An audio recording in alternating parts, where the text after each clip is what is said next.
ऐसा लगता है जैसे भाजपा वालों को कोई जमाल गोटा खिला दिया हो। अचानक से दस्त होना शुरू हो जाता है। क्या प्रॉब्लम है आपको? बहुत प्रयास किया, बहुत समझाया अपने कार्यकर्ताओं को कि यात्रा गुजर जाए, बिल्कुल खिड़की दरवाजा बंद कर लेना। इंसान की अपनी भी इच्छा होती है, इंसान की अपनी भी बुद्धि होती है। लोग खिड़की दरवाजा बंद कर लिए, लेकिन छत पे चले गए भाजपा ऑफिस के, और वहां से जो है यात्रा को हेलो हाय करना शुरू कर दिया। पार्लियामेंट में कोरोना था, मास्क लगाए हुए थे। शादी में जाते जाते कोरोना चला गया, छुट्टी पे चला जाता है, आराम करता है। ये मजाक बना दिए हैं कि आज अगर नेताओं की बात पे भरोसा करके कोई स्टूडेंट उसको सच मान ले और परीक्षा में वही लिख दे तो वो फेल हो जाएगा, क्योंकि वो इतना झूठ बोलते हैं, इतना गलत बोलते हैं। जब कोई यात्रा में आ ही नहीं रहा है तो क्या पेड़ को मास्क पहना दें कि सड़क जो है लपेट करके कंधे पर रख दें राहुल जी के कि नहीं नहीं आप आगे बढ़ गए, सड़क को पीछे कैसे छोड़ दिए, इसको भी लपेट करके कंधे पर ले जाइए। फिर बात आ गई जूते पर, फिर बात आ गई फीते पर, फिर बात आ गई टी शर्ट पर, फिर बात आ गई दाढ़ी पर, फिर बात आ गई महिलाओं पर। और यहां पर भी वो रुके नहीं, माने नहीं, हर दिन कुछ ना कुछ निकालना शुरू किए। कोई समझाए इन प्रचंड मूर्खों को, बहाना नहीं है, ये बीमारी है। और इस बीमारी को लेकर के राहुल जी इस देश के पहले नेता हैं जो सरकार को सबसे पहले चिट्ठी लिखे थे।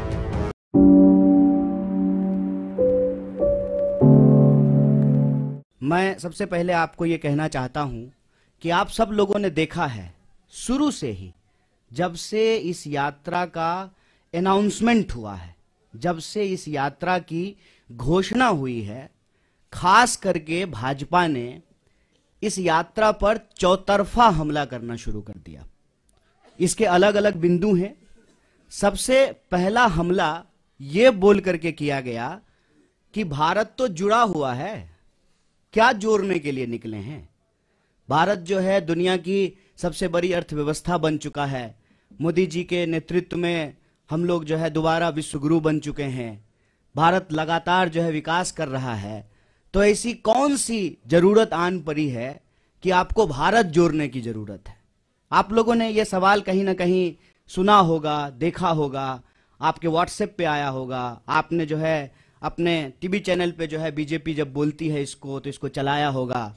और चर्चाओं में भी भाजपा के लोग बार बार ये बोलना शुरू किए कि भारत तो जुड़ा हुआ है, तो क्या जोड़ने के लिए निकले हैं, इसकी जरूरत क्या है? तो मैं एक काउंटर सवाल आज उनका जो ये हमला था उसका करना चाहता हूं कि भारत जब जुड़ा हुआ है और भारत जोड़ो यात्रा की कोई प्रासंगिकता ही नहीं है आपके नजर में, तो आप इसकी चर्चा क्यों कर रहे हैं? हेल्थ मिनिस्टर इतना इंपॉर्टेंट पोस्ट होता है, उनको क्या जरूरत है इंक बर्बाद करने की, पेपर बर्बाद करने की, भारत जोड़ो यात्रा को लेकर के लेटर लिखने की? जिसकी जरूरत ही नहीं है उनके नजर में, उसकी चर्चा वो क्यों कर रहे हैं? पहला प्रश्न उनसे पूछा जाना चाहिए। हम ये समझते हैं कि देश जुड़ा हुआ है जमीनी तौर पर, भौगोलिक तौर पर, देश जुड़ा रहे भावनात्मक तौर पर भी, क्योंकि देश हमेशा देश के लोगों से बनता है।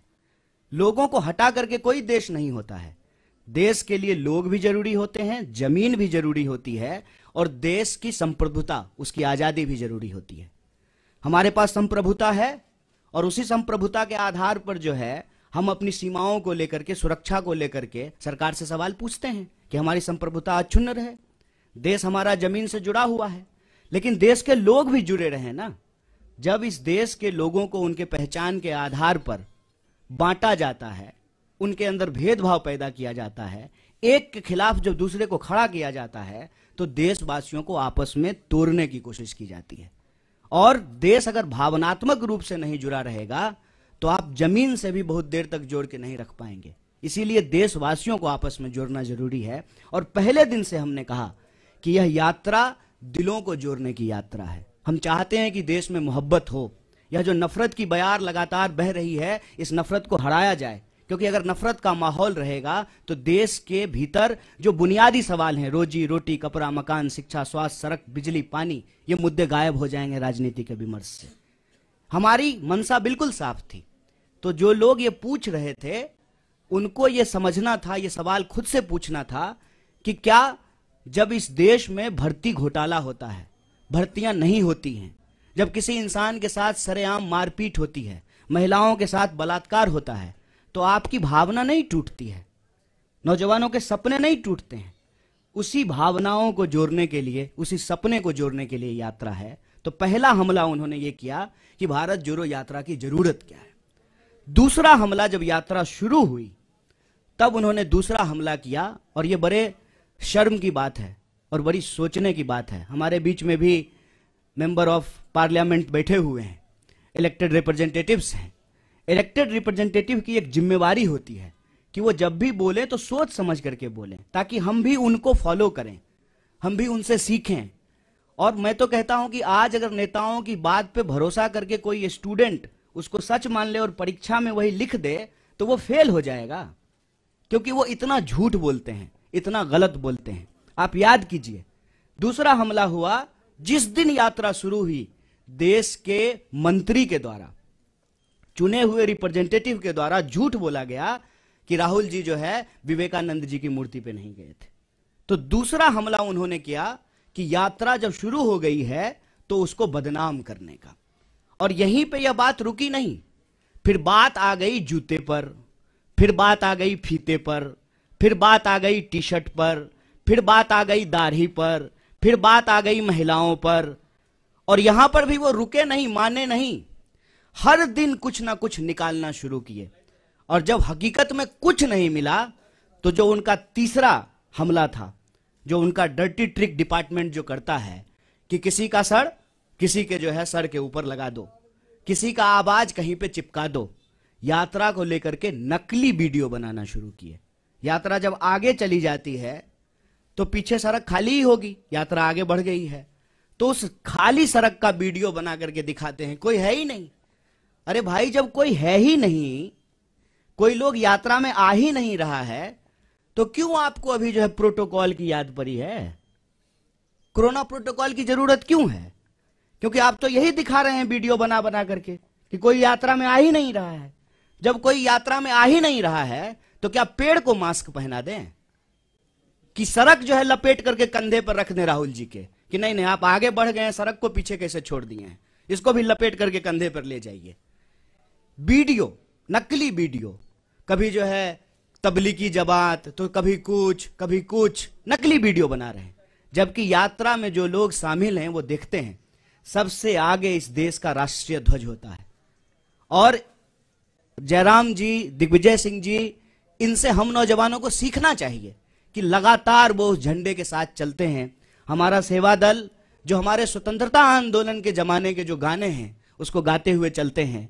पीछे जो है हमारा एक बैंड पार्टी होता है जो म्यूजिकली जो है देशभक्ति गानों को बजाता है, और उसके पीछे जो है वो राहुल जी चलते हैं। तब जो है इस यात्रा के ऊपर जो है देशद्रोह जैसे कालिख लगाने की कोशिश करना, गलत वीडियो बना करके इसको बदनाम करना, ये इनका तीसरा हमला है। और चौथा हमला आप सब लोगों ने देखा होगा कि राहुल जी गुरुद्वारा जाते हैं तब भाजपा ठीक रहती है, राहुल जी जब चर्च जाते हैं तब भी बीजेपी को कोई दिक्कत नहीं है, राहुल जी जब मजार पे जाएं, मस्जिद पे जाएं, तब भी भाजपा को कोई प्रॉब्लम नहीं है। मंदिर में जाते ही ऐसा लगता है जैसे भाजपा वालों को कोई जमाल गोटा खिला दिया हो, अचानक से दस्त होना शुरू हो जाता है। क्या प्रॉब्लम है आपको? इस देश का नागरिक, इस देश का व्यक्ति, इस देश के किसी भी धार्मिक संस्थान पर जाने के लिए स्वतंत्र है। आपका कोई जो है पेटेंट है क्या कि सिर्फ आप ही जाएंगे? और नियम, कायदे, कानून, ओम का चादर सीधा है, ओम का चादर उल्टा है, और ये वो लोग बोल रहे हैं जो गुफा में चश्मा लगा करके ध्यान करते हैं। ये जो चल रहा है, इससे मैं बस एक अर्थ निकालता हूं कि इन्होंने बहुत कोशिश की कि इस यात्रा को इग्नोर किया जाए। इनसे इग्नोर नहीं हो पा रहा है। बहुत प्रयास किया, बहुत समझाया अपने कार्यकर्ताओं को कि यात्रा गुजर जाए, बिल्कुल खिड़की दरवाजा बंद कर लेना। इंसान की अपनी भी इच्छा होती है, इंसान की अपनी भी बुद्धि होती है। लोग खिड़की दरवाजा बंद कर लिए लेकिन छत पे चले गए भाजपा ऑफिस के, और वहां से जो है यात्रा को हेलो हाय करना शुरू कर दिया। क्या करेंगे? क्योंकि यह यात्रा जिन सवालों को लेकर के चल रही है ना, वो कांग्रेस के सवाल नहीं हैं, वो देश के सवाल हैं। ये यात्रा इसलिए है कि इस देश में दिहाड़ी मजदूर आत्महत्या कर रहे हैं, रिपोर्ट उठा करके देख लीजिए। ये यात्रा इसलिए है कि इस देश के नौजवानों के सपने टूट रहे हैं, अब किसान के साथ साथ नौजवान भी आत्महत्या करने पर विवश हैं। आप व्यापारियों, छोटे व्यापारियों की हालत जाकर के देखिए कि किस तरीके से उनके उद्योग धंधे, उनका कारोबार जो है वो समाप्त किया जा रहा है। आप महिलाएं जब इसमें शामिल होती हैं तो उनका एक ही सवाल है कि हम सुरक्षा चाहते हैं। जिस तरीके से आज महिलाओं के ऊपर अत्याचार बढ़े हैं वो उससे सुरक्षा चाहते हैं।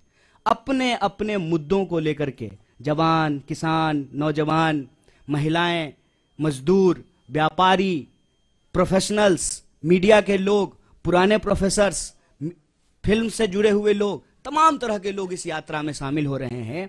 और जो दल की सीमा है, उस दल की सीमा से परे जाकर के यह यात्रा देश की यात्रा बन चुकी है। इसीलिए इनका जो क्लेम था ना कि सबसे बड़े देश के लिए, देश हित में सोचने वाले ये हैं, तो ये एक्सपोज होना शुरू हो गए हैं और इससे इनको घबराहट है। इनको मालूम है कि कांग्रेस पार्टी इस देश की सबसे बड़ी विपक्षी पार्टी है। इस पार्टी ने इस देश को आजादी दिलाई है और आजादी के ऊपर जो आंच आई है उसको लेकर के डट करके कांग्रेस सड़कों पे उतर गई है, खड़ी हो गई है। तो अब इनको चिंता सताने लगी है, इसीलिए अब नया बहाना आया है।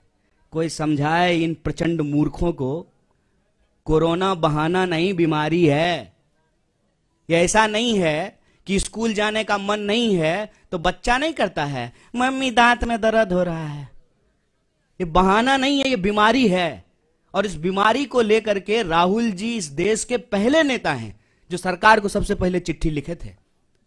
और ये वो लोग सवाल पूछ रहे हैं। मुझे तो कभी लगता है कि कुछ स्पेशल रिलेशन है बीजेपी का कोरोना से। उसकी रैली में नहीं जाता है, दूसरी की रैली में चला जाता है। और डे नाइट का सेंस कितना है कोरोना को, दिन में हो जाता है, रात में नहीं होता है। आप लोगों ने देखा ना, पार्लियामेंट में कोरोना था, मास्क लगाए हुए थे। शादी में जाते जाते कोरोना चला गया, छुट्टी पे चला जाता है, आराम करता है। ये मजाक बना दिए हैं। हम बार बार कह रहे हैं, शुरू से लेकर के आज तक कोरोना को लेकर के हमारी पार्टी गंभीर है। और जो साइंटिफिक प्रोटोकॉल होगा वो सबके लिए होगा। ऐसा तो नहीं है कि बीजेपी के लिए नहीं होगा और कांग्रेस के लिए होगा। ऐसा तो नहीं है कि दूसरे आयोजन होंगे, ये आयोजन नहीं होगा, वो सबके लिए होगा। तो उस पे जो है हम उसको फॉलो करेंगे, जैसे पहले फॉलो किया था। और सरकार को भी बताएंगे जहां सरकार गलती करेगी। और जनता के सवाल को लेकर के जो ये यात्रा है, रोजी रोटी, कपड़ा, मकान, शिक्षा, स्वास्थ्य, सड़क, बिजली, पानी के जो सवाल हैं, ये यात्रा भी चलेगी। इनको जितना दम लगाना है लगा लें। ये इग्नोर करके देख लिए, बदनाम करके देख लिए, मंदिर क्यों जाते हैं, मस्जिद क्यों जाते हैं, टी शर्ट कौन सा पहन लिया है, ओम का चादर सीधा है कि उल्टा है, इन्होंने सब कुछ कर लिया। लेकिन यात्रा देखते देखते, हेलीकॉप्टर से नहीं, ट्रेन से भी नहीं, पैदल चल करके, पांव से यात्रा कन्याकुमारी से दिल्ली पहुंच गई। और दिल्ली जब पहुंच गई है ना, तो दिल्ली की तख्त जो है इनको हिलती हुई नजर आ रही है। तो एक बार और रिमाइंड करा देते हैं उनको, जो पहले भी कहते थे, इस यात्रा का उद्देश्य इलेक्शन नहीं, इमोशन है। आप इमोशन साफ रखिए। इस यात्रा से आपको कोई थ्रेट नहीं होगा, क्योंकि हम इस यात्रा के माध्यम से भीड़ नहीं जुटाना चाहते हैं। हम चाहते हैं कि इस देश के नागरिक अपने सवालों को लेकर के, नागरिक, भीड़ नहीं, अपने सवालों को लेकर के इस यात्रा में शामिल हो। और यह यात्रा जिस तरह से कन्याकुमारी से चली है, यह यात्रा कश्मीर तक जाएगी, यही हम लोगों को उम्मीद है। और आप लोग सब अपने तरीके से इस यात्रा में शामिल हो रहे हैं, जुड़ रहे हैं। एक बार फिर से आपको बहुत बहुत धन्यवाद। जो भी सवाल होंगे उसका जवाब दिया जाएगा। Thank you.